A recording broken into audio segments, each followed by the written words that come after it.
Narinig niya ang boses ni Arya mula sa kabilang side ng telepono at huminga ng malalim, May problema ba? Kumunot ang noo ni Arya at napakalamig ng boses. Arya, pasensya na. Alam kong nagkamali ako. Alam ko rin na ang bagay na ito ay nagdala sa iyo ng isang napakasamang impluwensya.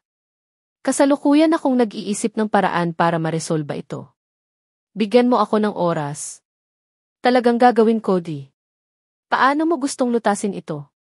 Talagang nakilala mo si Quentin at pinagtaksilan ako, tama ba? Matapos basahin ni Arya ang ulat, nadama niya na ang kanyang mga nakaraang pagsisikap ay hindi katumbas ng halaga. Nakapili ka na. Ngayong inilantad ka ni Caroline, kasalanan mo na. Hindi ko kailangan mong linawin ang anuman para sa akin. Hindi na kailangan ng anumang involvement sa pagitan natin. Pagkasabi niyon ay diretsong ibinaba ni Arya ang telepono. Hinawakan ni Daniel ang kanyang phone sa sakit at tumingkayad sa tabi ng kalsada. Natanggap na niya ang pinakamasakit na parusa. Ang panghihinayang na nakaugat sa kanyang puso ay hindi na siya makahinga. Arya, pasensya na. Narinig ni Luna ang tawag ni Arya at mas nagalit, may mukha pa ba siyang tumawag? Sa tingin ko siya at si Caroline ay isang match made in heaven. Pareho silang magaling magskema. Hindi rin inaasahan ni Daniel na gagamit si Caroline ng ganitong paraan ng pagsira sa sarili para makaganti sa kanya. Tahimik na nag-isip si Arya tungkol dito at sinabi kay Luna. Naging pabaya ako. Gusto ko lang maging bantay laban kay Quentin at nakalimutan kong imbestigahan ang sitwasyon ng Brilliant Entertainment. Pero bumuntong hininga si Luna, Arya, wala kang ginawang masama. Kung hindi ko hihilingin sa iyo na ipadala ang email na iyon sa mga hukom bago ang seremonya ng parangal, hindi sana gumamit si Caroline ng ganoong matinding paraan upang maghiganti. Medyo walang magawa si Arya. Kasalanan niya iyon. Hindi kayang protektahan ni Daniel ang sarili niya ngayon. Nakatakas na si Quentin sa ibang bansa. Isa lang ang paraan para matulungan kang makaahon sa iyong kasalukuyang suliranin. Marahang hinaplos ni Allen ang mahabang buhok ni Arya. Ibig mong sabihin? Kumunot ang noo ni Arya at sinandal ang ulo kay Allen. Allen, sa tingin ko hindi. Hindi ko gagamitin ang aking pagkakakilanlan bilang presidente ng Dahwa Group para tulungan ka. Tutulungan lang kita bilang asawa mo. Ayos lang ba? Mahigpit na hinawakan ni Allen ang kanyang mga daliri at pinainit ang kanyang malamig na mga kamay.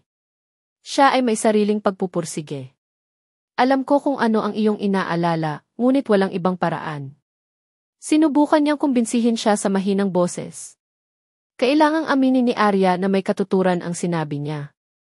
Ang ganitong uri ng chismis ay hindi maaaring linawin at hindi niya ito maaaring baliwalain. Okay, pagkatapos ay sasama ako kay Luna para maghanda ng isang press release at gumawa ng pahayag bilang aking manager at abogado. Tumango si Arya. Kung kinakailangan, dapat niyang gamitin ang batas para protektahan ang sarili. Tandaan mo, kahit anong mangyari, nasa likod mo ako.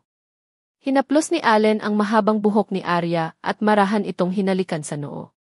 Nang lalong tumindi ang balita, nagbigay ng opisyal na tugon ang Brilliant Entertainment.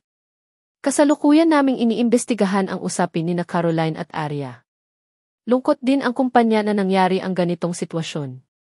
Lahat sila ay mga artistang pinalaki ng Brilliant Entertainment, ngunit walang makapaghula kung ano ang gagawin ng babaeng artista sa ganitong komplikadong kapaligiran.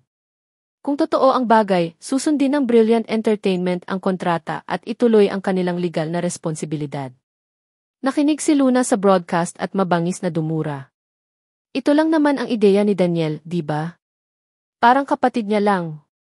Kung may mangyari, itutulak lang niya ang maruming tubig sa iba.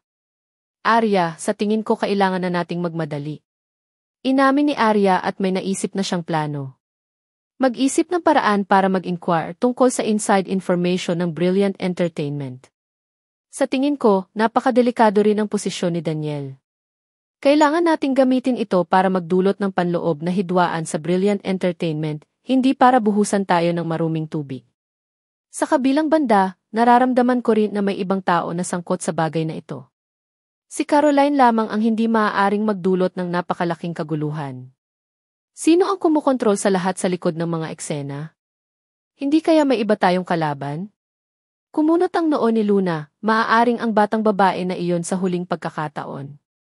Naomi, hindi dapat sa kanya. Kakakuha lang niya ng bagong kontrata mula sa Sunsand at hindi sasali sa ganitong bagay. Para sa kanya, kailangan lang niyang panoorin ang apoy mula sa kabilang panig. Ang mga iniisip ni Arya ay parang isang bundle ng gusot na mga hibla ng abaka. Inalalayan niya ang kanyang noo na medyo masakit ang ulo. Nang makita siyang ganito, labis din ang pag-aalala ni Luna sa kanyang sitwasyon. Tiningnan ko ang movie invitation na natanggap mo.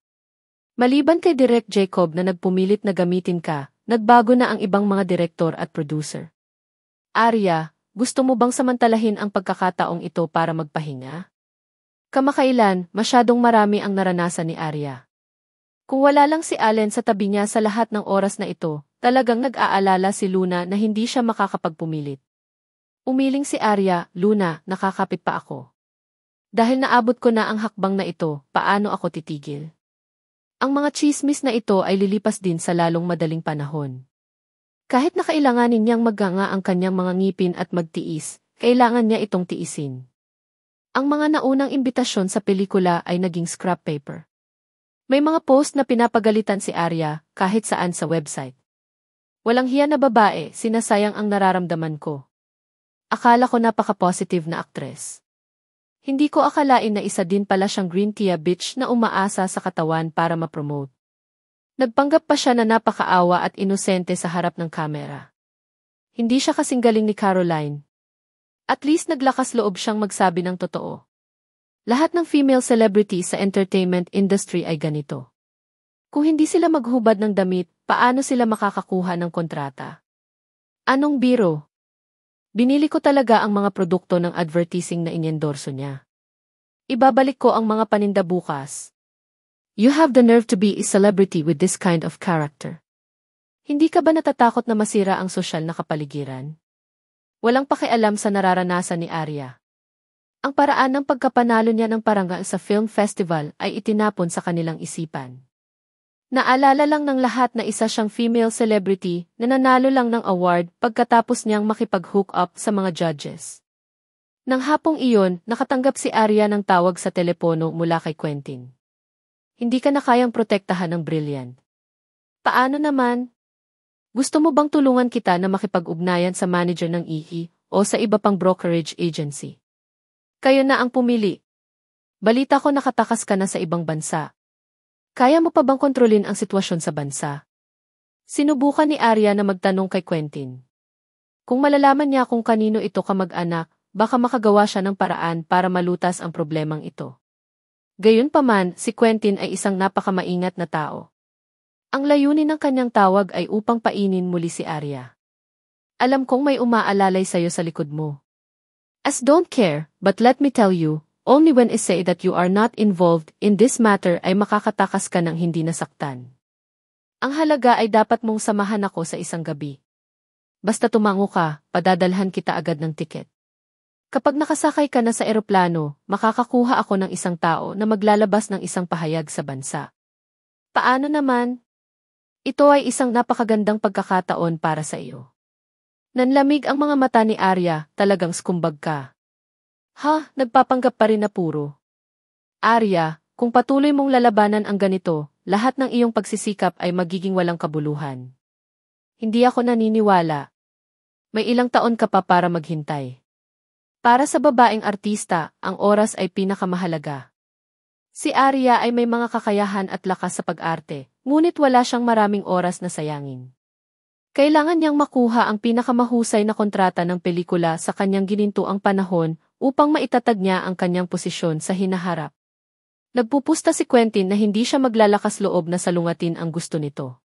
Pero, hinding-hindi niya ipagkakanulo si Allen. Hindi ako ang magiging pangalawang Caroline na naghuhukay ng sarili kong libingan. Nang matapos magsalita si Arya ay agad niyang ibinaba ang telepono. Huminga siya ng malalim para pakalmahin ang galit sa puso niya. Kailan nagsimulang maglaro ang mga tao sa bilog na ito ng ganitong uri ng dirty trick? Nakakadiri. Arya, script ito na ipinadala ni Director Jacob. Sinabi niya sa harap ng mga reporter na hinding-hindi niya papalitan ang female lead, masayang sabi ni Luna. Narinig ni Arya ang balita at binuksan ang video interview online. Hindi iniwasan ni Direk Jacob na magsalita para kay Arya. Sinabi niya na naniniwala siya na hinding-hindi gagawin ni Arya ang ganoong bagay. Agad namang nagpadala ng thank you message si Arya kay Director Jacob at hinayaan si Luna na isapubliko ang sulat ng abogado. Talagang fake news ang usapin ng Key Sleeping with the Judges. Si Arya ay gagamit ng mga legal na paraan upang protektahan ang kanyang reputasyon. Higit pa rito, inilabas din ng mga tagahanga ni Arya ang pampublikong schedule ni Arya. Hindi siya maaaring magkaroon ng anumang pakikipag-ugnayan kay Quentin sa harap ng movie festival. Sinabi rin ng mga direktor na nakipagtulungan kay Arya sa mga panayam na tiyak na hindi gagawin ni Arya, nakilala nila ang ganoong uri ng bagay. Sikat na sikat siya sa industriya. Bakit kailangan niyang makasama ang isang matandang ganyan? Kung talagang mayroon siyang tinatawag na backstage upang tulungan siya, hindi niya i-anunsyo ang kanyang pagreretiro sa pinakasikat na oras, di ba? Obvious naman ang acting ni Arya. Ang mga taong nagkakalat ng chismis ay naiinggit lamang sa kanyang lakas. Naniniwala ako na muling ipanganak si Arya mula sa abo. Nang magbanggaan ang dalawang matinding komento sa internet, lumabas ang Dahua Entertainment sa pinakakritikal na sandali. Sa press conference kung saan ipapalabas ang bagong Dahua Theater, nang makapanayam ng manager ng Dahua's General Affairs Department ang mga mamamahayag, ipinahayag niya ang kanyang paniniwala na si Arya ay walang kinalaman sa mga nakatagong alituntunin ng entertainment industry at pinuri siya sa pagiging outstanding actress sa entertainment industry.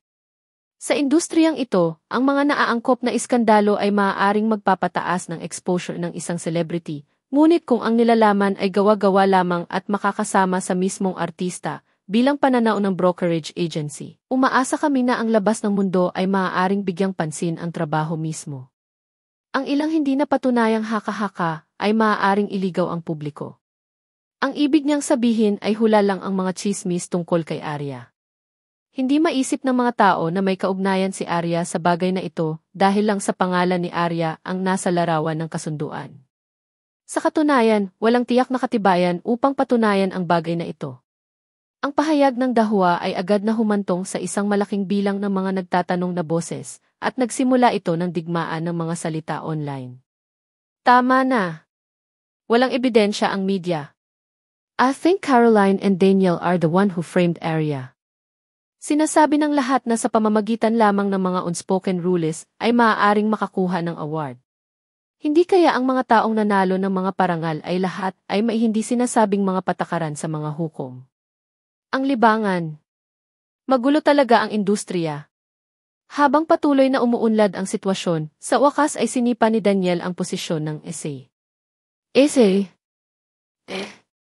ng Brilliant Entertainment. Pagkatapos ng pagpupulong, lahat ng tungkol sa kanya ay tinanggihan. Kung tutuusin, napaka-tense ng sitwasyon ngayon. Kung hindi pinarusahan ng Brilliant si Daniel ng mahigpit, hindi mapoprotektahan ng kumpanya ang sarili nito. Nakita ni Caroline ang anunsyo mula sa Brilliant Entertainment at labis na ipinagmamalaki. Alam kong hindi papakawala ng matatandang iyon si Daniel. Kita mo, pinilit niya ako hanggang dito, mamamatay siya kasama ko. Umiling si Kaiden, ang manager niya. Nang makitang nababaliw si Caroline dahil sa paghihiganti, talagang nag-alala siya. Caroline, actually hindi tama yung ginawa mo noon. Nakikita kong wala sa magandang kalagayan ngayon si Direk Daniel. Gusto mo bang puntahan siya? Kinuha ni Kaiden ang phone niya at ipinasa kay Caroline. Sa kanyang opinyon, nagkaroon sila ng relasyon pagkatapos ng lahat. Kahit wala na ang bata, kayo. Kaiden, nababaliw ka na ba? Gusto mo bang i-comfort ko siya sa oras na ito? Ha, siya ang dahilan kung bakit ako nagkaganito. Noong nakitulog siya sa akin noon, marami siyang mabulaklak na kasinungalingan na gusto raw niya akong gawing big star sa entertainment industry. Dahil sa sinabi niya, I have been staying in Brilliant Entertainment all this time. Caroline, huwag kang magsalita ng ganyan. Nasayang ang kabataan ko sa Brilliant at sinayang ko ang oras ko sa kanya. Hindi niya ito kayang bayaran. Galit na kinagat ni Caroline ang mapupulang labi at nginisyan, meron siya ngayon. Siya ang nagdala nito sa sarili niya. Kasabay nito, sinabi rin ni Luna ang balitang ito kay Arya. Sa tingin ko si Daniel at ang kanyang kapatid na babae ay magiging pareho. Huminto si Arya at umilaw ang screen ng phone niya. Si Daniel iyon. Wala siyang pakialam pero patuloy siyang tinatawag ni Daniel. Kaya wala siyang choice kundi kunin ang telepono. Saglit na huminto ang kamay ni Allen ang nagsasalin ng kape, pero sa isang iglap, parang walang nangyari, naglakad siya papunta sa sinabi ni Arya at umupo. Walang intensyon si Arya na iwasan siya. Kaya malamig niyang sinabi, "Hello. Arya, tapos na ako. Hindi na ako ang ng Brilliant Entertainment. Gusto pa akong idemanda ng mga matatandang iyon. Hindi na ako makakatagal pa sa bansa. Nakabook na ako ng plane ticket. Aalis ako agad ng bansa. Problema mo yan. Paalam." Walang pag-aalinlangan na sagot ni Arya. Para sa kanya, estranghero na si Daniel. Hindi. Sigaw ni Daniel, "Kinuha nila lahat sa akin. Can't stay in the entertainment circle in the country, but as long as I go abroad to look for my sister, I still have chance." Kumunot ang noo ni Arya. Hindi niya maintindihan kung bakit siya tinawag ni Daniel. "Arya, alam kong hindi maganda ang sitwasyon mo. Sinimulan mo lang ang iyong karera at kailangan mong harapin ang mga tsismis na ito ng mag-isa. Siguradong pagod na pagod ka. Ayos lang. Sumama ka sa akin. Wala akong pakialam kung niloko mo ako dati. As long as you nod your head, I can pretend na walang nangyari dati." Huminga ng malalim si Arya. Nabigla talaga siya sa sinabi ni Daniel. Gaano kasama ang isang tao na maging napakakapal ng balat at magsalita sa madilim na paraan? "Arya, bakit wala kang sinasabi?" "Wala akong masyadong oras. Pupunta ako at susunduin ka ngayon." "Nasaan ka?" Huminga ng malalim si Arya at malamig na sinabi kay Daniel, "Mas walang hiya ka kaysa sa akin. Ikaw ang nagtaksil sa akin, hindi ako. Hinila mo ako pababa dahil sa sarili mong pagnanasa. Ngayon gusto mo bang patawarin ako ng buong puso at ilayo ako? Pasensya na po. Hindi ko kailangan ng generosity mo. Matagal na tayo. Ang tanging dahilan kung bakit ako nagstay sa Brilliant Entertainment ay para makita kang nawala ang iyong reputasyon. Sa kasamaang palad, hindi ako galit sa iyo gaya ni Caroline. Hindi kita madadala sa akin." Sa kabilang banda, inideya ni Allen ang numero ng kanyang sekretarya. "Narinig ko na papalitan ni Brilliant ang presidente, pumunta at tingnan ito." Hindi mahina o mabigat ang boses niya. Sapat lang para marinig ni Daniel sa kabilang side ng telepono. Agad siyang sumigaw, "Sino kasama mo?" Malinaw niyang narinig ang boses ng lalaki, narinig din niyang binanggit nito ang salitang i-Brilliant. Naman, may malaking pagbaril sa entertainment circle na tumutulong kay Arya. Hindi nagkamali si Quentin. Isa ka ring kalapating mababa ang lipad, kunwari ay puro sa ibabaw. Sa totoo lang, mas hamak ka pa kay Caroline.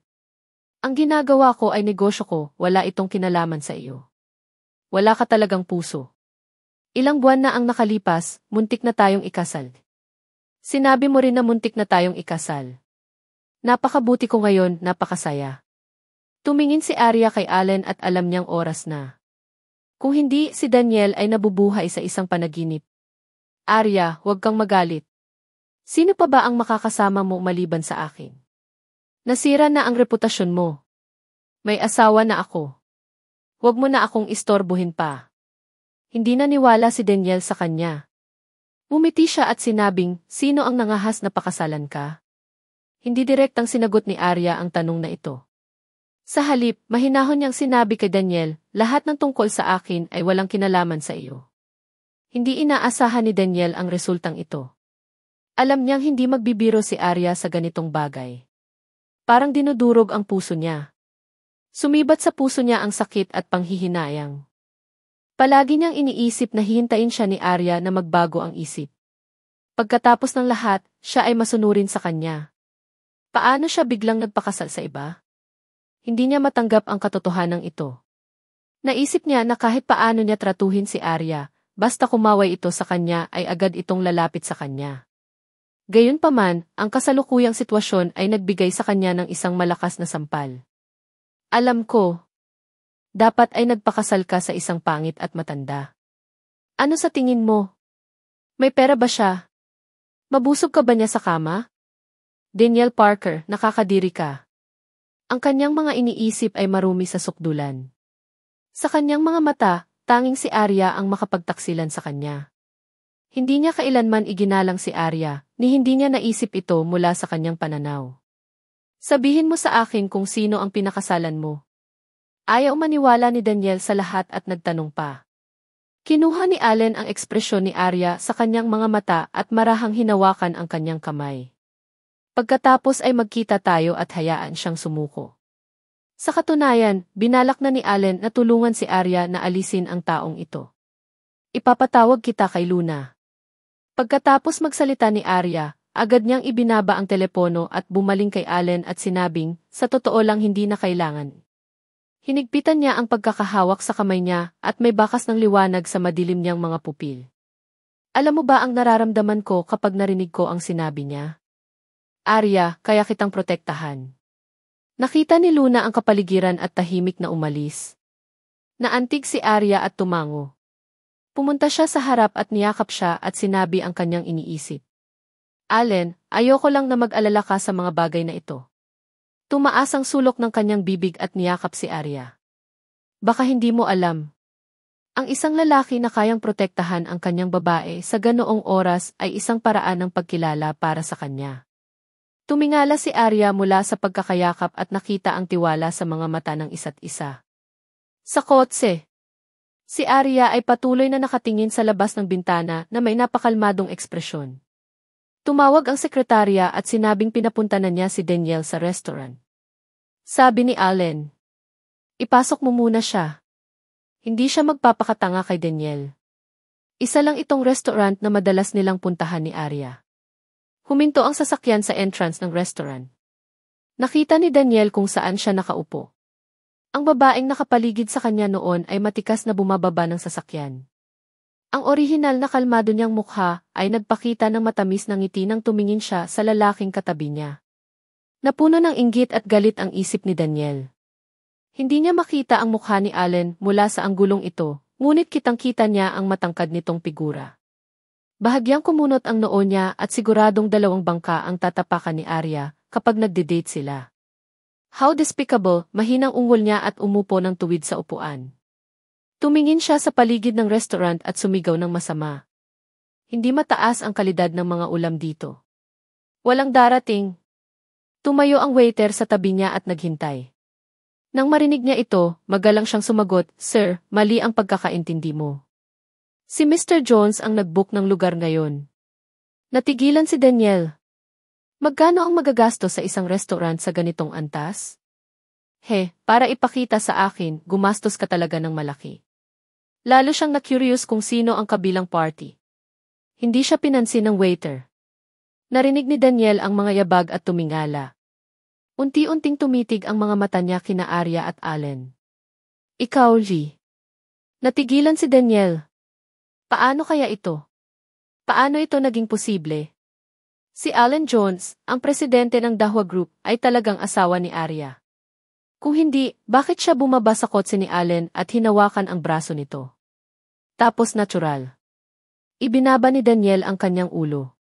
Bigla niyang naisip ang kalokohan niya sa umaga. Ang pagkakaiba ni Daniel at Allen ay hindi maliit. Madudurog siya ng kabilang partido sa isang galaw lang ng daliri niya. Sa gulat na tingin ni Daniel, sabay na umupo sina Arya at Allen. Nanginginig si Daniel at napayuko. Hindi siya naglakas loob na tingnan ang mga ito. Sinabi ni Allen sa waiter, ihain ang mga pinggan. Okay, Mr. Jones. Tumingin si Allen kay Arya nang may malalim na pagmamahal at hinawakan ang kamay nito. Pagkatapos ay lumingon siya para tingnan si Daniel. Ang matalim at malamig niyang mga mata ay napuno ng lamig. Narinig ko na si Mr. Parker ay napaka-curious sa akin. Bumilis ang tibok ng puso ni Daniel. Gusto niya talagang bawiin ang sinabi niya. Sa harap ng isang lalaking may katayuan tulad ni Allen, ang kanyang mga iniisip at kilos ay kasing baba ng dumi. Nagpakasal talaga ang lalaking iyon kay Arya. Hindi, tiyak na hindi ito totoo. Nanaginip ba siya? Kinakabahang inayos ni Daniel ang kanyang likod, tumutulo ang malamig na pawis sa kanyang noo. Hindi siya makatingin sa mata ni Allen, lalo na't kumain kasama ang mag-asawa sa iisang mesa. Ako may gagawin ako. Kailangan kong pumunta ngayon. Itinulak ni Daniel ang upuan sa takot, gusto nang umalis. Aalis ka ng ganun-ganun lang. Mabangis ang tingin ni Allen habang nakatingin kay Daniel. Agad namang umakyat ang waiter na kanina pa naghihintay sa gilid para pigilan si Daniel. Ang taong gustong makita siya ay si Daniel. Hindi naging madali ang umalis ngayon. Mr. Lagi na lang curious si Parker sa akin. Umalis siya nang walang sinasabi. Hindi ba masyadong nagmamadali? May kung ano sa sinabi ni Allen. Binigyan niya ng matalim na tingin si Daniel. Di ang puso ni Daniel ay mabilis na tumibok. Nagsisi siya sa ginawa niya. Agad siyang humingi ng tawad kay Allen. Paumanhin, Director Jones. Hindi ko talaga alam na kayo ni Arya ay. I'm sorry. Hahanap agad ako ng reporter at magpapatotoo ako para kay Arya. Wala siyang kinalaman kay Quentin. Naisip niyang magagamit niya ang pamamaraang ito para tubusin ang kanyang dignidad. Gayunpaman, ang sumagot sa kanya ay ang malamig na mga mata at pagwawalang bahala ni Allen. Hindi na kailangan. Ang mga bagay na iyon ay madaling ayusin. Kung hindi dahil kay Arya, paano magkakaroon ng pagkakataon ang isang maliit na karakter na tulad ni Daniel na makakain sa iisang lamesa ni Allen? Umunlad ang mga bagay hanggang sa puntong ito, ngunit ayaw ni Arya na tulungan siya ni Allen. Kung isapubliko ang kanilang kasal, sinong media ang maglalakas loob na iulat ito? Ang pangungusap na ito ay lubhang nakasakit sa kumpiyansa ni Daniel. Sa harap ni Allen, siya ay masyadong walang kakayahan kahit na napaka-ignorante. Napalunok ng laway si Daniel. Tumingin siya kay Allen at sobrang sama ng loob. Hindi kaya pumayag si Allen na makipagkita sa kanya para lang ipahiya siya. Director Jones, ano ang gusto mong gawin ko? Nanginginig na boses na tanong ni Daniel. Hindi sumagot si Allen. Sa halip, ibinigay niya ang desisyon kay Arya. Pagtingin niya kay Arya ay napakaamo ng tingin ni Allen. Sa sandaling ito, sa wakas ay naunawaan ni Daniel na pinaghihiganti ni Allen si Arya. Gusto niyang makita kung gaano siya kalungkot. Pero magugustuhan kaya ni Allen si Arya? Sa palagay ni Daniel, ang dahilan kung bakit niya nagustuhan si Arya ay dahil bata pa ito at maganda. O baka naman pagod na si Allen sa pakikipaglaro sa kanya at tratuhin siya ng ganito. Naisip niya na ang dahilan kung bakit lumabas si Allen ngayon ay dahil sa pagmamakaawa sa kanya ni Arya. Lahat ng mga lalaki ay gusto ng mga bagong bagay at kinasusuklaman ang mga lumang panahon. Imposibleng may nararamdaman sila sa isa't isa. Paanong ang isang emperador na tulad ni Allen Jones ay katulad ng isang retiradong aktres na tulad ni Arya? Pinaglalaruan lang ni Allen si Arya. Mahuhulaan ni Arya ang iniisip ni Daniel sa isang sulyap lamang, ngunit hindi niya kailangang patunayan ang anuman sa kanya. Arya, sabihin mo sa akin, ano ang gusto mong gawin ko? Hindi ko talaga inaasahan na maglalaro ka ng ganitong klaseng panlilinlang. Biglang naging mayabang si Daniel. Wala akong kailangan gawin dahil hindi na tayo magkamag-anak. Tumingin si Arya kay Allen at sinabing dahan-dahan, ayoko lang na mag-alala ang asawa ko sa akin. Mag-asawa ba talaga kayo? Bakit walang balita mula sa labas ng mundo?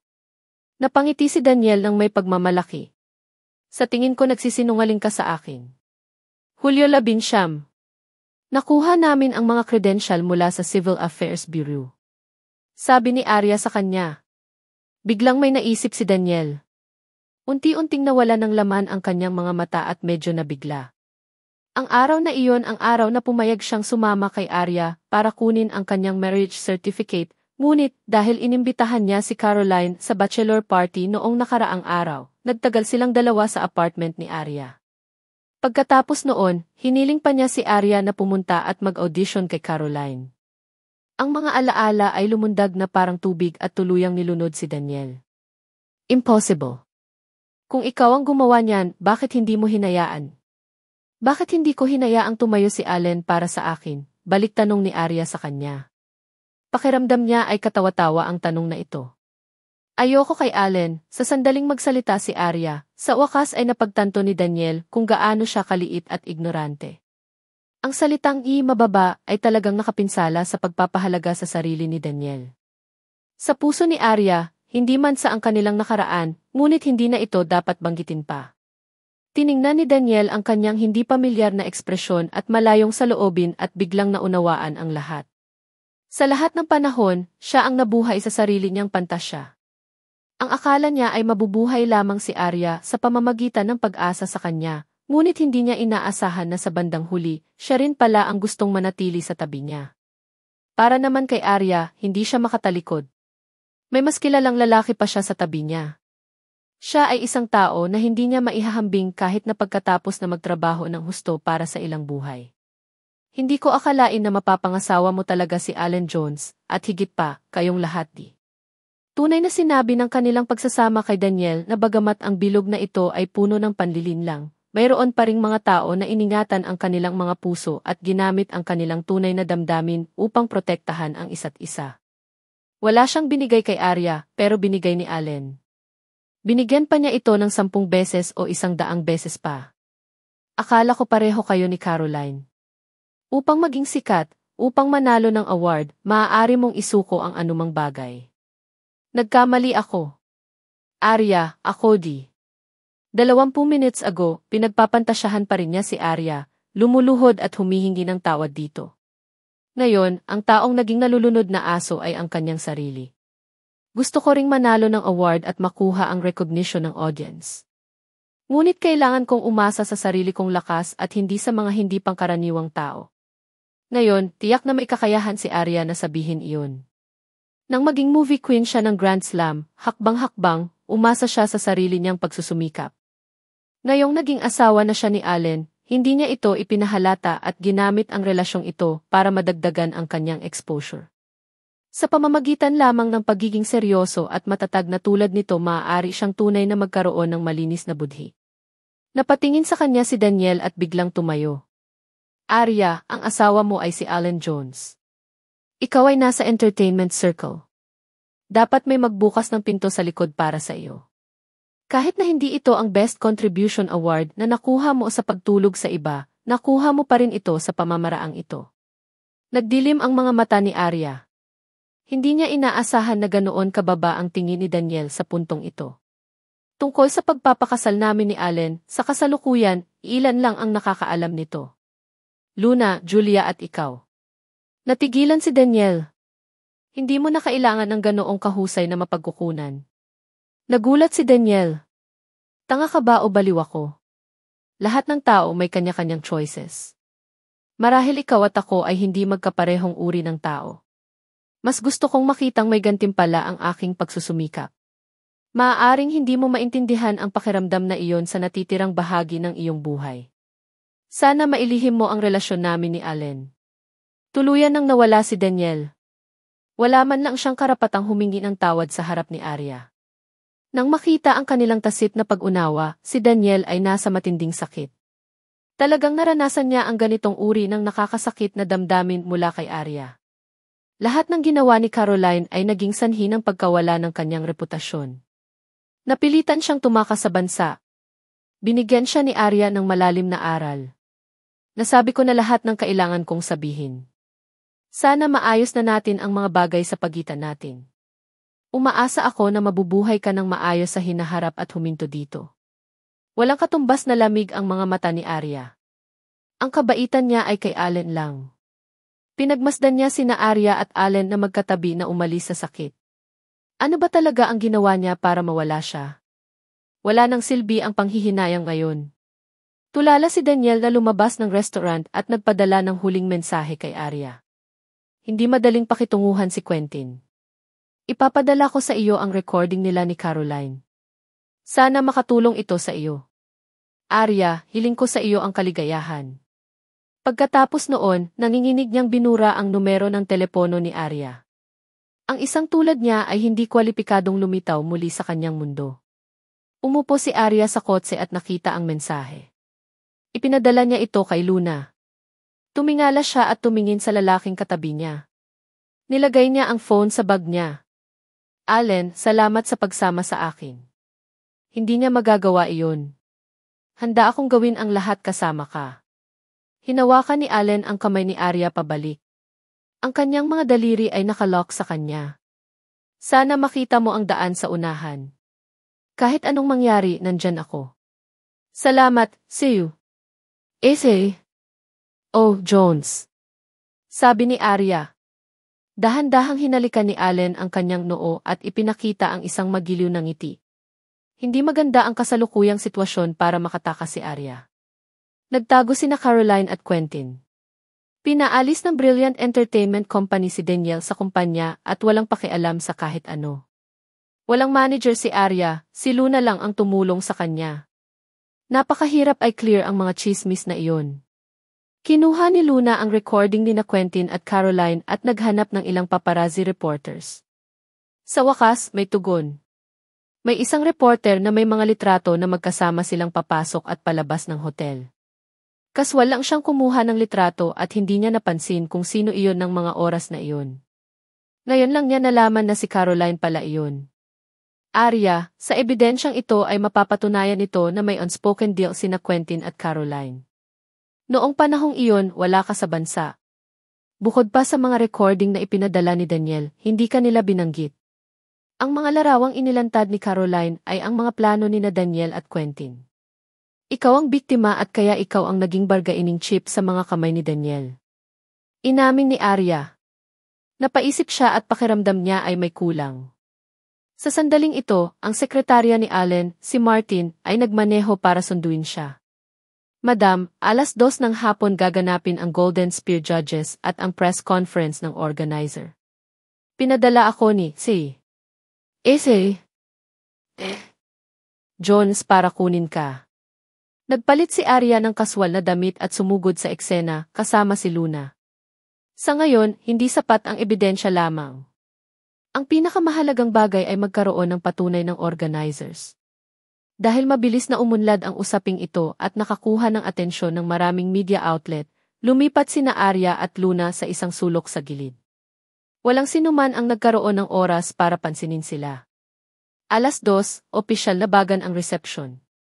Maliban kay Quentin, lahat ng judges ay nandoon. Lahat mangyaring manahimik. Ngayon, nagsagawa ng special press conference ang aming organizer para ipaliwanag sa publiko ang resulta ng investigasyon hinggil sa nominasyon ng Best Female Lead. Sa tulong ng maraming partido, maaari naming kumpirmahin na mayroong isang hindi sinasabing kasunduan sa pagitan ni Quentin at Caroline.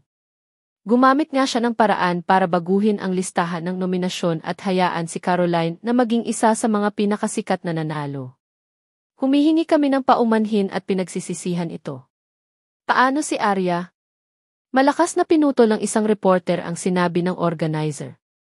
Pagkatapos ng investigasyon, si Arya ay hindi lumahok sa bagay na ito. Ang award para sa Best Contribution Award ay napagdesisyunan ng organizer sa mga huling minuto pagkatapos ng Red Carpet Night. Ito ay pagkatapos ay nakalista bilang isang dapat may award para sa Golden Spear Movie Festival. Paano ka nakakasigurado na hindi kasali si Arya? Hindi makontak ngayon sina Caroline at Quentin. Sinuhulan ka ba ni Arya? Umalingaw sa buong bulwagan ang matatalas na boses ng mga reporter. Mayroong 3 pamantayan para sa Best Contribution Award. Dapat may trabaho, lakas at tiyaga. Nagawa na ni Arya. Pagkatapos ng talakayan, iniisip namin na siya ang pinakaangkop na kandidato para sa parangal. Wala itong kinalaman sa anumang transaksyon. Bulong ni Luna sa tenga ni Arya. Mukhang gugustuhin lamang ng mga mamamahayag na hukayin ang mainit na paksa at huwag pansinin ang katotohanan ng bagay. Ito ang katangian ng bilog na ito. Kapag ikaw ang sentro ng atensyon, lahat ay magyaya para sa iyo. Ngunit kapag may bagyo, mas marami ang naghihintay na makakita ng biro kaysa sa mga sumusuporta sa iyo.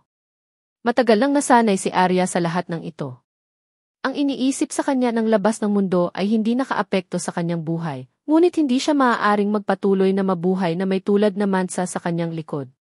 Bukod dito, gusto niyang tumayo sa tuktok ng entertainment circle, balikatan kasama si Allen. Kung nawala siya dito, paano siya magiging karapat-dapat sa kanya? Luna, alis na tayo. Umalis ng ganun lang. Kumunot ang noo ni Luna at sinundan si Arya, hindi ka na ba makikinig? Hindi naman interesting. Nakapagsagawa ng press conference ang mga organizers para sagutin ang mga tanong na ito at malaki na ang naitulong sa akin. Wala kaming paraan para makontrol kung paano mag-ulat ang mga reporter. Sa ngayon, kailangan ko pa rin ang pinakamahalagang ebidensya para patunayan ang pagiging inosente ko. Maliban sa pinakamalaking komedya mula noong itatag ang film festival, ang bagay na ito ay idinisenyo din upang lumikha ng isang kapaligiran para sa industriya ng entertainment at industriya ng pelikula. Bukod sa love triangle na nalantad noon pa man, naging palaging kaguluhan ang insidenteng ito dahil sa iba't ibang salik. Gayunpaman, palaging nararamdaman ni Arya na may mali. Ngayong tuluyan nang nawala si Caroline at ang iba pa, dapat na mayroong behind the scenes na gumagabay sa media para iulat ang bagay na ito. Sino kaya? Wala pang clue tungkol dito. Marahil ay magkakaroon ng mga pahiwatig mula sa malaking boss. Tumango si Arya at naglakad silang dalawa patungo sa pangunahing kumpanya ng Dahua. Pagkapasok niya sa opisina, inilapag ni Allen ang mga dokumento at lumapit. Maganda ba ang press conference? Tumango si Arya. Alam niyang espesyal na pinadala ni Allen si Martin para sunduin siya. Dapat may dahilan sa likod nito. Allen, may natuklasan ka ba? Tumingin si Allen sa kanya at naglabas ng report mula sa mesa. Iniulat ng media na labis na nag-aalala si Auray tungkol sa bagay na ito at kinokontrol ang direksyon ng ulat. Sa kapangyarihan ni Dahua, ang media ay hindi nangahas na magsinungaling.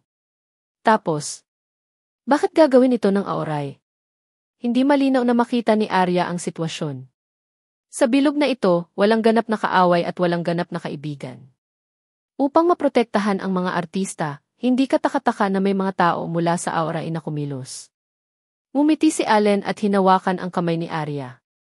Pinag-isipan niyang mabuti ang mga sinabi ni Allen at seryosong sinabi, kung gayon, kailangan kong ipaglaban ang pagkakataong makapunta sa Auray. May mga tao sa Auray na ayaw mong sumama sa Auray. Kung pupunta ka, maaari kang makatagpo ng maraming twists at turns.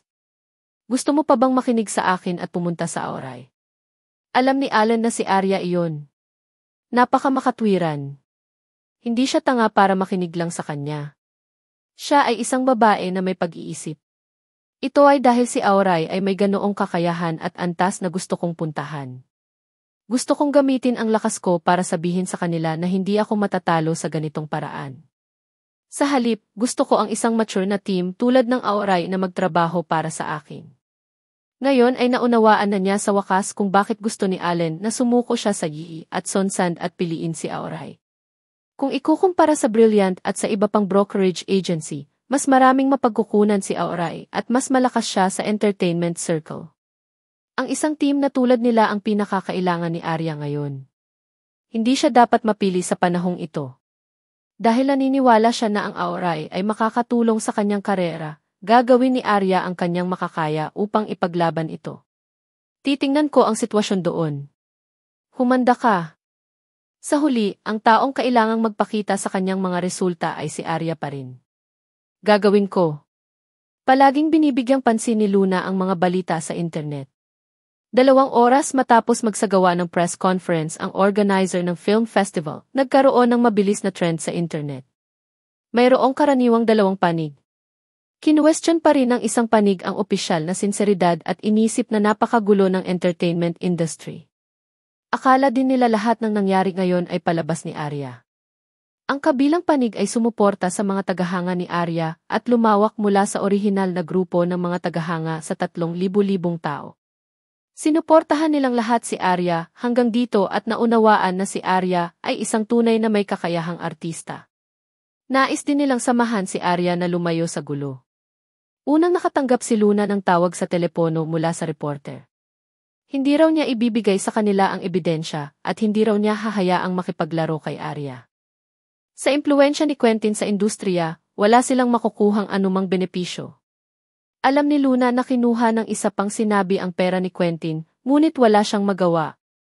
Ngunit sa gayong mga kalagayan, mayroon pa ring magandang balita.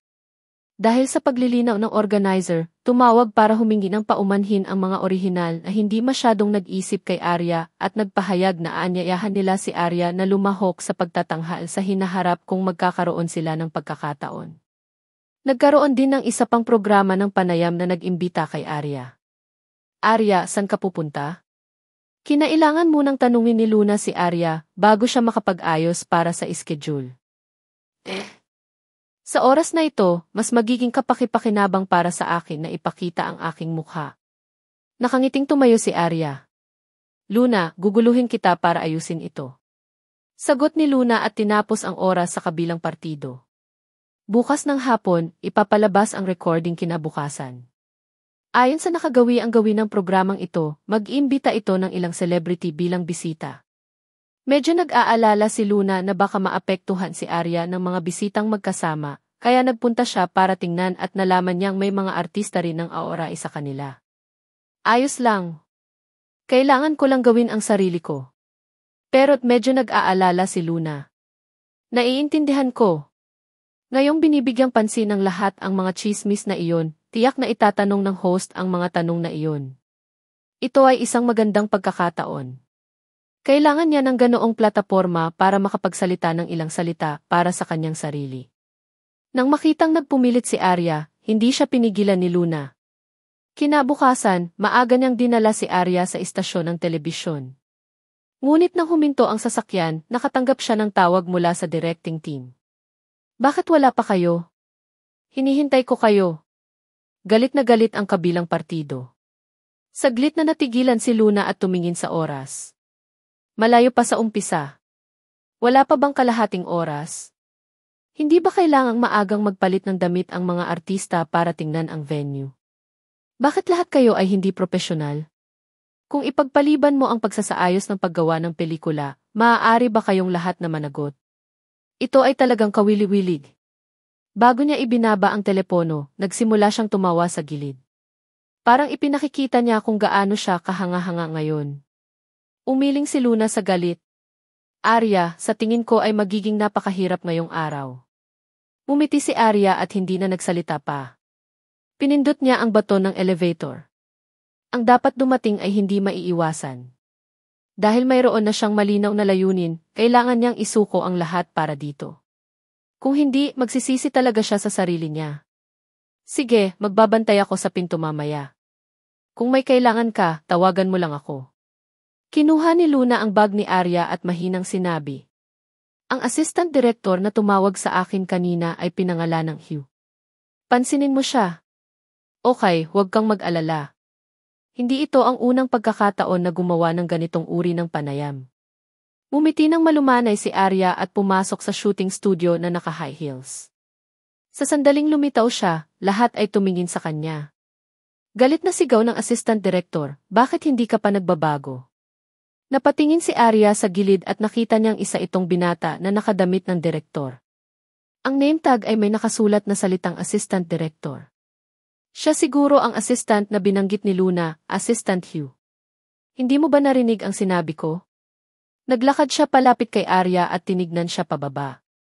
Napakagaan ng tono niya. Huwag mong isipin na kaya mong kumilos ng malaki dahil lang sa nanalo ka ng hindi kinakailangang award. Kung hahayaan mong hintayin ka ng iba mamaya, gusto mo pa ba ang mukha mo? Kumunot ang noo ni Arya. Kahit na sinadya niyang pahirapan si Arya, masyadong malupit ang mga salitang ito. Tumingin siya kay Assistant Hugh at naalala ang hitsura nito. Hindi niya pinansin ang sinabi nito sa halip ay tumingin sa karatula sa entablado. Dumiretso siya sa upuan niya at umupo ng matikas. Natigilan si Assistant Hugh. Sa awkward na sitwasyon kung saan nakatingin ang lahat sa kanya, ninisyan niya si Arya, "Do you really think that you are born beautiful and are worthy of the audience?" Kalmadong tumingin sa kanya si Arya. Iyan ang negosyo ko.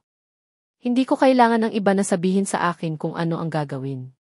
Hindi kaya ito ay isang swimsuit show na nangangailangan ng espesyal na paghahanda upang simulan ang paggawa ng pelikula. Ikaw, tinatawanan mo talaga ang palabas namin. Ang assistant Hugh na ito ay tila inayos ng isang tao at patuloy na naglalagay ng maruming sombrero sa ulo ni Arya. Nakipag-hook up kayo sa mga judges at directors na yan.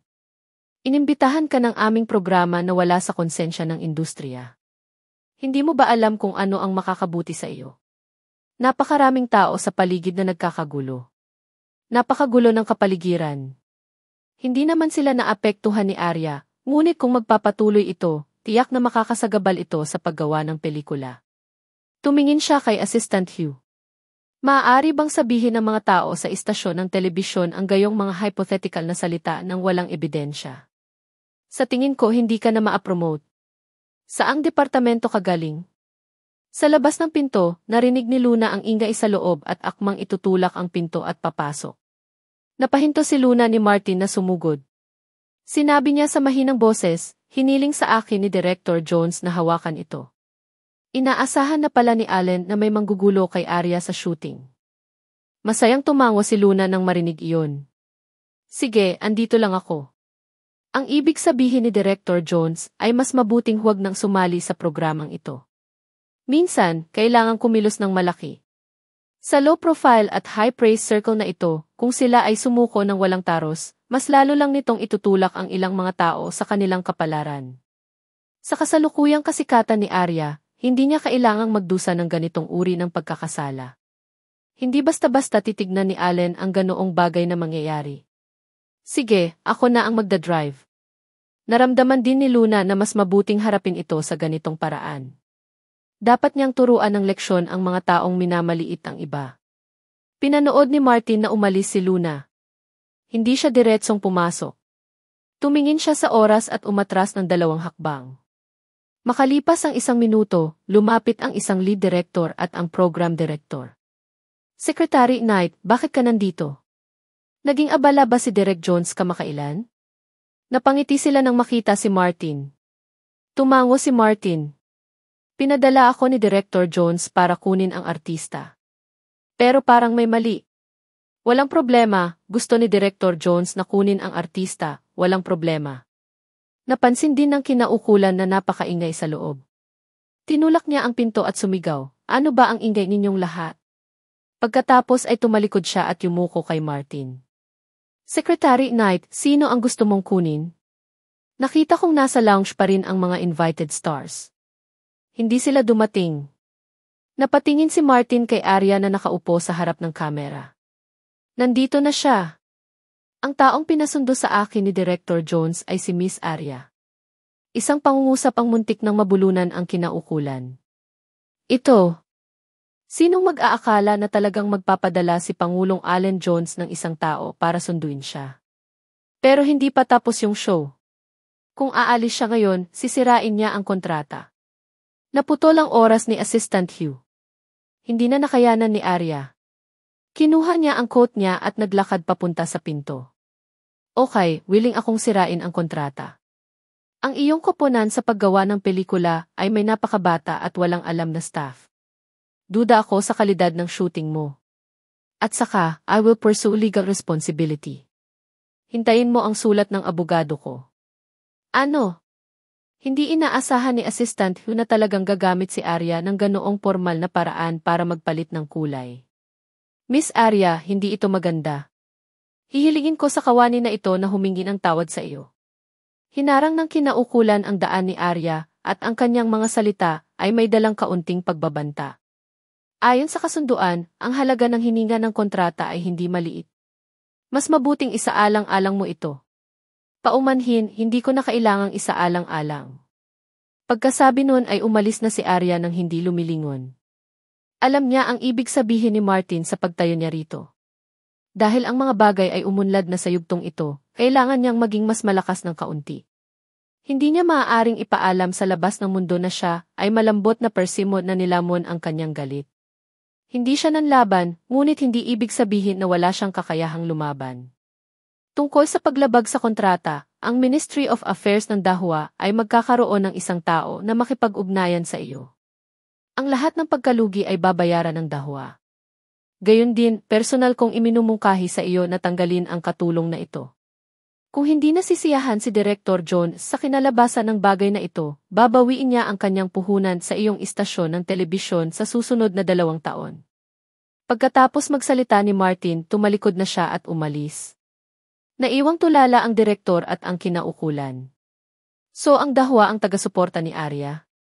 Kahit na alam nila ang tungkol sa bagay na ito, hindi sila naglakas loob na sabihin ito ng malakas. Si Assistant Hugh ay tinanggal sa pwesto at ang kanilang programa ay ipinagpaliban ng 1 linggo. Tinawagan ng kinaukulan si Arya para humingi ng paumanhin at inanyayahan siyang mag-film muli. Pero tinanggihan sila ni Arya. Bagamat kailangan niya ng pagkakataong magsalita sa publiko, ang mga taong ito ay tumingin sa kanya na may tinted na salamin. Kahit na may sinabi siya sa programa, mapuputol ito mamaya. Sa halip na gumamit ng mga platform ng ibang tao, mas mabuting lumikha ng pagkakataon para sa kanyang sarili. Luna, tulungan mo akong hanapin si Kaiden. Sa tingin ko dapat siya lang ang sumusunod kay Caroline. Hanggat mahanap natin siya, mahahanap natin si Caroline. Susubukan ko. Pero paano kung ayaw sabihin sa atin ni Kaiden? Lahat ng tao may kahinaan. Dapat may pamilya din si Kaiden. Kailangan niyang suportahan ang kanyang pamilya. Ang kalagayan ni Caroline ngayon ay hindi na siya kayang bigyan ng sweldo.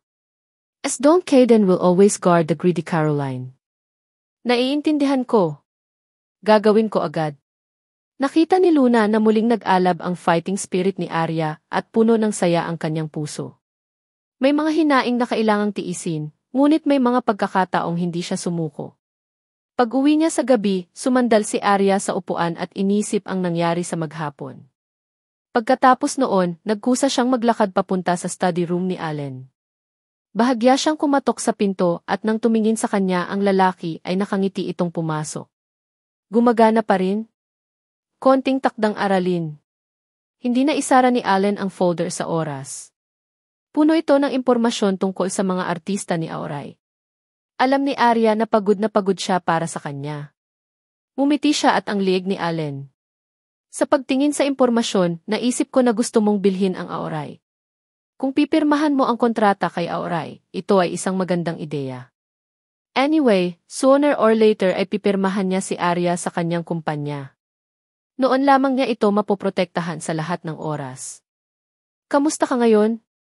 Tumingin si Allen kay Arya nang may malalim na pagmamahal at hinawakan ang kamay nito sa palad nito. Alam niyang may sasabihin si Arya, kaya pumunta siya sa study room para hanapin siya. Lahat ng iniisip sa napakatalino na plano ng asawa ko na pinadala niya si Martin para tulungan ako. Napaisip si Arya at seryosong sinabi kay Allen, hiniling ko na kay Luna na tulungan akong tanggihan ang imbitasyon. Ihahanda ko ang contract interview para sa mga artista ng Aoray. Ano pa ba? Tila nakita ni Allen ang kanyang iniisip. Gusto kong mahanap si Caroline at lutasin ang problemang ito. Gusto niyang magsimulang mag-counter-attack at ganap na patunayan ang kanyang inosente. Okay. Hindi na nagulat si Allen sa mungkahing ito. Kilalang-kilala niya si Arya. Basta sinabi niya ang gusto niyang gawin, gagawin niya. Kailangan mo ba ng tulong ko? Tumingin si Arya sa gilid at nag-isip sandali. Gusto lang kitang makausap. Kung gusto mo talaga akong tulungan, magpahinga ka muna sa akin. Ang kanyang mga kamay ay tila may nakakaakit na init na pumukaw sa pagnanasa ni Allen. Naamoy niya ang pabango sa katawan ni Arya at napangiti siya habang binuhat siya mula sa baywang. Ang aking asawa ay nagbigay ng utos, hindi ako nang ahas na sumuway. Dahil sa liwanag ng buwan, napakalamig ng mahabang gabing ito, ngunit ang silid ay napuno ng kaakit-akit at romantikong kapaligiran. Inayos ni Arya si Luna na maglabas ng fake news kay Kaiden. Sinabi sa balita na may isang kumpanya na gustong pumirma kay Caroline, ngunit ang kondisyon ay pumirma sa kanya ng mag-isa. Sa madaling salita, kailangang maalis si Kaiden. Nang makatanggap siya ng balita, galit na galit si Kaiden. Paano nila magagawa ito? Ako ang iyong manager sa loob ng maraming taon. Ako ang pinakapamilyar sa estilo ng pag-arte mo. Caroline, magpahinga ka na. Tutulungan kitang makipag-ugnayan sa ibang kumpanya. Narinig ito ni Caroline at malungkot na sinabi. Hanggang kailan mo ba ako gustong maghintay? Sinipa niya ang basurahan. Para makapagtago sa mga reporter at paparazzi sa labas, mahigit 10 araw na siyang tumira sa inuupahang bahay na ito. Namiss niya ang sikat na bag na dala-dala niya noon at ang mamahaling sasakyan na kanyang inuupuan. Sapat na sa kanya ang pagtatago at pagkain ng mga gulay at kanin na tulad nito. Bukod dito, tila siya lang ang nahulog sa sitwasyong ito. Masaya pa rin si Arya. Sa tuwing nakikita niya ang mukha ni Arya sa entertainment magazine, galit na galit siya na nagiging asul ang mukha. Caroline, baka gusto mong pumayag sa kondisyon nila? Kung gayon ano ang dapat kong gawin? Hindi makapaniwala si Kaiden at tatalikuran ni Caroline ang maraming taon niyang pakikipagtulungan sa kanya. Ito ay para lamang sa kontrata ng isang kumpanya. Pwede kang pumunta sa ibang kumpanya. Anyway, ang daming manager sa panahon ngayon, si Caroline ay nagpapantasya na sa eksena pagkatapos niyang pumirma muli ng kontrata at naging exclusive artist. Sa kanyang imahinasyon, wala man lang si Kaiden. Ngunit tila hindi niya isinaalang-alang ang mga bayad sa medikal para sa kanyang pagpapalaglag. Kasama ang mga gastusin sa pagkain, damit at pabahay, binayaran sila ni Kaiden. Bagamat hindi gaanong pera, halos isuko ni Kaiden ang kanyang karera at umalis sa Brilliant Entertainment upang tulungan siya. Kung tumalikod si Caroline at makipag-ugnayan sa ibang mga kumpanya at abandonahin siya bilang kanyang manager, hindi na siya makakatagal sa entertainment circle. Hindi siya malupit gaya ni Caroline. Para sa katanyagan at kayamanan, kaya niyang ibenta ang kahit ano. Okay, tutulungan kitang kausapin sila.